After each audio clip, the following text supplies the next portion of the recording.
Imagine waking up to a world where most people no longer question anything. The pace is too fast, the information too saturated, and the human mind has dulled from a powerful tool for inquiry into passive acceptance. What happens to a society when critical thinking vanishes? When the ability to reason and challenge is replaced by instant reactions, shallow opinions, and collective echo chambers? In this video, we are going to uncover the disturbing truth behind the disappearance of critical thinking and the dangerous rise of what some philosophers now call collective stupidity, a phenomenon where masses of people adopt shallow thinking, blindly accept narratives, and surrender their intellectual independence without even realizing it. And at the end of this journey, we will uncover the most powerful and urgent truth of all, one that could determine whether we reclaim our minds or lose them entirely to a system designed to keep us comfortably numb. The content you're about to experience may challenge your perceptions and even shake the very foundations of how you see the world. Share this with those who dare to think and who still believe that truth is something worth seeking. Let's begin with an uncomfortable truth. Thinking is hard, and in today's world, it's often discouraged. The modern environment doesn't reward contemplation. It rewards speed, emotional response, and conformity. And this isn't by accident. From algorithms that feed you only what you want to hear to educational systems that prioritize memorization over exploration, society is actively conditioning us away from critical thought. Critical thinking, once considered a fundamental human skill, is now seen as inconvenient. It gets in the way of outrage culture. It slows down online debates. It challenges ideologies. It dares to ask, but is this really true? And in a world obsessed with being right, simply asking that question is seen as dangerous. But how did we get here? The problem runs deep. One of the key drivers is the information overload we all experience daily. According to neuroscientists, the average person today processes 5 times more information per day than they did just a few decades ago. We are bombarded with notifications, messages, breaking news, opinions, ads, and updates every waking moment. Our minds were not built for this kind of input. When the brain is overwhelmed, it shortcuts. It starts to rely on mental habits, cognitive biases, and groupthink to navigate complexity. Rather than evaluate ideas critically, it looks for cues from others, especially from peers, influences, or perceived authorities. This is called social proof, and while it's a natural survival mechanism, it can be easily manipulated. Think of how often you've seen an online post with thousands of likes and comments and assumed it must be true or important. That's not reason speaking. That's a psychological shortcut. And it's one of the reasons collective stupidity spreads so easily. Not because people are unintelligent, but because they're being conditioned to follow signals instead of reason. Another disturbing trend is the decline of reading, especially deep reading. Neuroscientist Marianne Wolf describes how our brains are being rewired by digital media. We now skim more, jump between tabs, and struggle to maintain focus on longer texts. But here's the catch. Critical thinking requires sustained attention. You cannot analyze, reflect, or truly understand if your attention span is constantly fractured. Ask yourself, when was the last time you read an entire article without checking your phone? When was the last time you paused after hearing something provocative to think, rather than react? These small habits, once common, are vanishing. The late Carl Sagan, a groundbreaking scientist, worried about our society's reliance on science and technology, with little knowledge of it. He's concerned about critical thinking erosion due to opinions and hot takes in a world filled with debate. The quiet act of clearly thinking matters more than rebellion. But the problem isn't just technological or educational, it's also emotional. Critical thinking is uncomfortable. It forces us to admit that we don't know everything, challenges our egos. It can lead us into cognitive dissonance, where our cherished beliefs clash with new evidence. And in a culture that values certainty, confidence, and identity above all, this is deeply threatening. So instead of thinking, we defend. We retreat into our tribes. We repeat mantras. We cancel. We avoid. We memorize slogans instead of engaging in dialectic, the kind of honest Socratic dialogue that has powered philosophical evolution for millennia. What we are witnessing now is not just a decline in thinking, It's a social shift toward mental laziness. And yet, the consequences are devastating, because when people stop thinking, they stop questioning.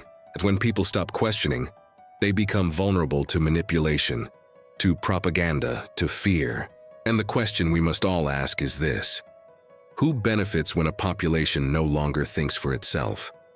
Stay with me, because what comes next will uncover just how deeply these forces are woven into our daily lives, and why reclaiming our capacity to think is not just a personal task, but a moral responsibility.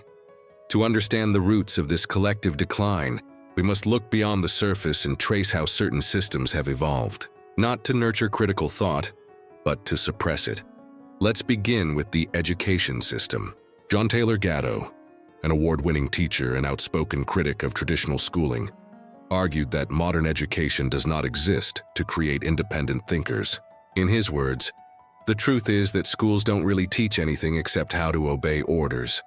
John Taylor argued that compulsory schooling, born of the industrial age, wasn't meant to enlighten, but to create predictable, obedient, and non-disruptive citizens, perfect for factory life. Instead of teaching how to think, the system teaches what to think. Students are rewarded for memorization and conformity, while curiosity is dismissed. The overarching lesson is clear: follow the rules and don't ask too many questions. This pattern doesn't end in school. It only intensifies in adult life, in the workplace, in media, even in our friendships. We learn that speaking out, questioning consensus, or holding unpopular views can cost us. The fear of social exclusion, of being labeled difficult or controversial, is often enough to silence even our most pressing doubts. And so we stay quiet. But silence, over time, becomes complicity. The psychologist Erich Fromm observed this in his book Escape from Freedom, where he explained how many people secretly want to surrender their freedom of thought, because true freedom comes with responsibility, and responsibility can be terrifying. Thinking for yourself means you can no longer blame others for your ignorance. You can no longer take comfort in the crowd. You must face the uncertainty of truth, and that, for many, is too great a burden. So instead, we choose comfort. We choose distraction. We choose simplicity over complexity. And in doing so, we become easier to control. Social media has accelerated this problem to unimaginable levels. What was once a space for global connection has become a battlefield of opinion wars, outrage cycles, and algorithmic manipulation. Every platform is designed to keep you scrolling, reacting, consuming, not thinking. You are nudged constantly toward content that confirms your beliefs. You are encouraged to respond instantly, emotionally, and often angrily. The platforms reward engagement, not truth. They thrive on division, not understanding. And in the middle of all this noise, the voice of reason is drowned out. Thoughtfulness appears slow, weak, even irrelevant. Why reflect when reacting is faster and earns more likes? Philosopher Marshall McLuhan foresaw this in the 1960s. He warned that the medium is the message, meaning that the way we receive information changes how we think. Today's mediums encourage speed over depth, outrage over nuance, and certainty over humility. Even truth itself has become distorted. In the age of misinformation, what is true often becomes less important than what is viral. People no longer evaluate the merit of ideas based on evidence or logic. They judge them based on how many people agree. This is the tyranny of the majority in its most dangerous form. Not political, but cognitive. So, where do we go from here? We begin by asking better questions. Questions that challenge the status quo. Questions that demand real answers, not slogans or statistics stripped of context. What are you being told to believe? Who benefits from that belief? What assumptions lie beneath your certainty? How often do you seek out opposing views, not to attack them, but to understand them? These are not easy questions, but they are necessary, because the antidote to collective stupidity is not just intelligence. It is courage. Courage to be wrong, courage to learn, courage to admit that you don't know, and to start the journey of knowing anyway. Socrates, one of the earliest champions of critical thinking, famously claimed, "The only true wisdom is in knowing you know nothing." This was not self-deprecation. It was an invitation to stay curious, to keep asking, and to remain intellectually humble in the face of a vast, mysterious world. And yet today, humility is rare. Certainty is worshipped. Arrogance is mistaken for wisdom. Everyone has an opinion, but few have understanding. Everyone wants to speak, but few want to listen. The irony is that true thinkers are often quiet, observant, and reserved. They know that wisdom grows not from noise, but from silence, from contemplation, from deep engagement with complexity. And this is precisely why critical thinkers are often outnumbered and ignored. In a culture that rewards speed and spectacle, the slow process of thinking stands little chance. But it must not be abandoned, because once you give up your ability to think for yourself, you are no longer free. You are a puppet, your strings pulled by forces you do not see. And let us be clear, those forces are not abstract. They are economic, political, and cultural. They are the companies that profit from your addiction to mindless content, the politicians who rely on your emotional reactions, the institutions that depend on your unquestioning obedience. But when you reclaim your mind, everything changes. You become harder to manipulate. You begin to see through the illusion. You stop being a passive consumer of ideas and become an active seeker of truth. And in that act, however small, you light a fire that has burned through history and philosophers, scientists, revolutionaries, and truth-tellers who refuse to stop thinking. So the question now is this: will you do the same? Stay with me, because in the next segment, we will dig deeper into the psychology behind collective thinking. You'll discover why even the most intelligent people fall into these traps, and how the brain can be tricked into believing what it wants to be true instead of what is true. We're not done. In fact, the most important revelation is yet to come. To truly understand the rise of collective stupidity, we need to explore the battlefield within the mind itself. Despite our faith in logic, the truth is that the human brain is far more emotional than it is rational. We like to believe we make decisions based on facts, but the reality is far more complicated. In his super cool book Thinking, Fast and Slow, this prize-winning psychologist, Daniel Kahneman proved that our brains work with two different systems. One is quick and just gets things done. The other is a while and thinks things through. The fast system is quick, automatic, emotional. It jumps to conclusions, makes snap judgments, and conserves energy. The slow system is thoughtful, analytical, cautious, but it requires effort. And here lies the issue. In our high-speed, always-on world, most people are stuck in fast mode. There is simply no time or will to slow down and think deeply. So we rely on heuristics, stereotypes, and mental shortcuts that feel right, but are often wrong. This is fertile ground for mass manipulation. Politicians, marketers, media outlets, they all understand how to exploit our mental shortcuts. They package complex issues into simple binaries. They use emotionally charged language to bypass reason. They prime us with repeated narratives until we accept them as truth. Not because we verified them, but because they feel familiar. And the danger is, once we accept something as true, our brains begin to defend that belief regardless of evidence. This is known as confirmation bias, and it's one of the most powerful cognitive traps in existence. Take a moment to think about your own beliefs. How often do you seek out evidence that contradicts them? How often do you truly listen to opposing arguments rather than preparing your counterpoint? If you're honest, probably not as often as you think. And that's not a flaw. It's human nature. But it becomes a problem when we're unaware of it. Another key concept is groupthink, a psychological phenomenon where the desire for harmony or conformity in a group leads to irrational or dysfunctional decisions. It's been documented in everything from corporate disasters to historical atrocities. People silence their doubts for the sake of unity. They choose consensus over truth. Social psychologist Irving Janis, who coined the term, found that even highly intelligent, well-intentioned people can make catastrophic decisions when they suppress dissent and avoid critical evaluation. Why? Because challenging the group feels unsafe. Because going against the grain requires more than intelligence. It requires integrity and courage. And yet, history shows us that progress has always come from those who dared to think differently. Galileo, Darwin, Nietzsche, Martin Luther King, they were all rejected, ridiculed, or attacked for their ideas. But they thought anyway, they spoke anyway. And their willingness to challenge the collective ignorance of their time shaped the world we live in today. But make no mistake, there is a cost. To think critically in a society that punishes doubt is an act of rebellion. You risk being misunderstood, ostracized, even hated. But you also gain something invaluable: clarity, self-respect, and the quiet power that comes from knowing that your beliefs are yours, not programmed into you. Let's bring this closer to home. Why do so many of us feel lost, anxious, or unfulfilled, even with access to more information and technology than any generation before? The answer lies not in what we have, but in what we've lost.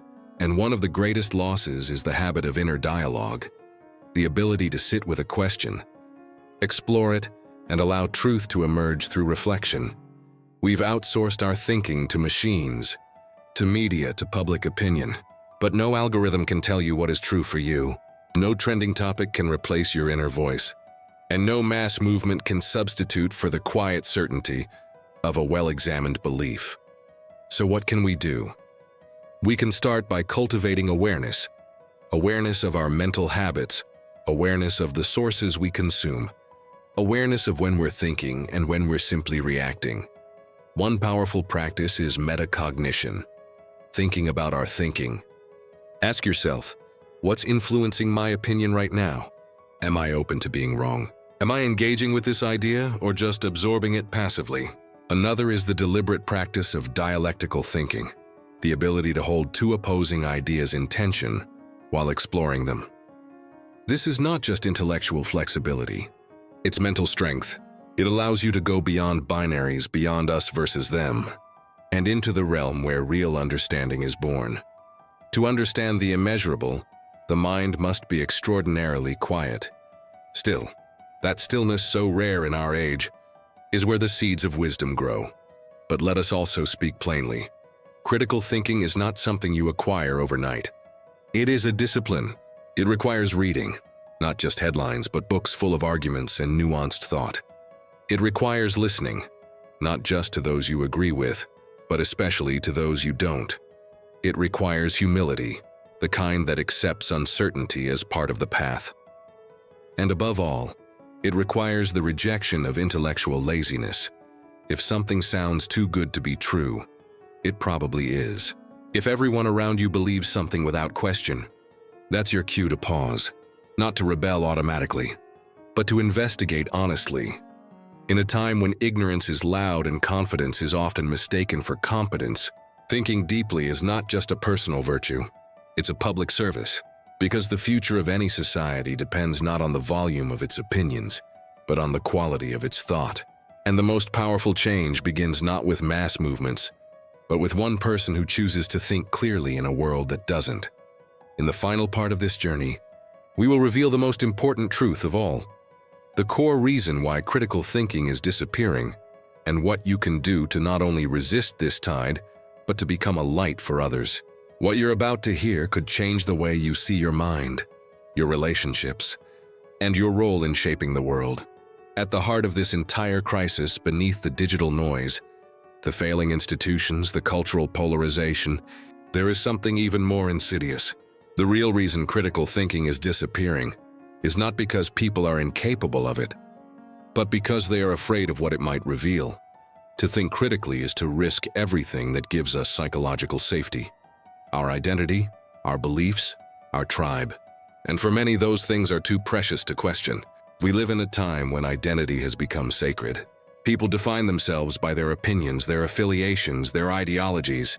To challenge an idea is now seen as a personal attack. But this is precisely the illusion that destroys thought. That we are our ideas.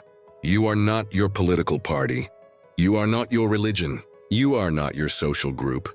You are a human being with the capacity to evolve, to learn, and to change. And that journey of evolution begins the moment you detach your worth from your current beliefs. The final and most important truth is this: critical thinking is not just an intellectual skill. It is a spiritual act. It is the act of honoring truth over comfort, growth over certainty, and freedom over approval. It is the quiet decision to live with your eyes open, even when the light burns. Critical thinking is the act of seeing the systems of manipulation and control that surround us. Though this reality can be overwhelming, It is the only path to true freedom. As Carl Jung noted, people will do anything to avoid facing their own souls.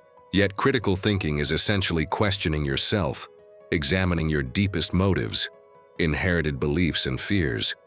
When you ask, "Why do I believe this?" you trade mere knowledge for wisdom. Wisdom offers silence in a world built on noise and invites deeper questions than a culture addicted to quick answers. This is your invitation to wake up and become the architect of your own mind. No system will do this for you. The responsibility is yours alone. When you commit to thinking clearly, you gain invaluable clarity. You see the difference between information and propaganda, and you reclaim the quiet power of your own hard-earned truth. You become a grounded thinker, a light in the storm of outrage. The world needs deeper minds willing to sit in complexity, not just win debates. The rise of collective stupidity is a symptom of fear and distraction. Every act of choosing clarity over comfort pushes back against this tide and reclaims your power. The most revolutionary thing you can do now is to think. Don't let your freedom be traded for validation. If this message resonated, please like, share, and subscribe to join the quiet revolution of minds.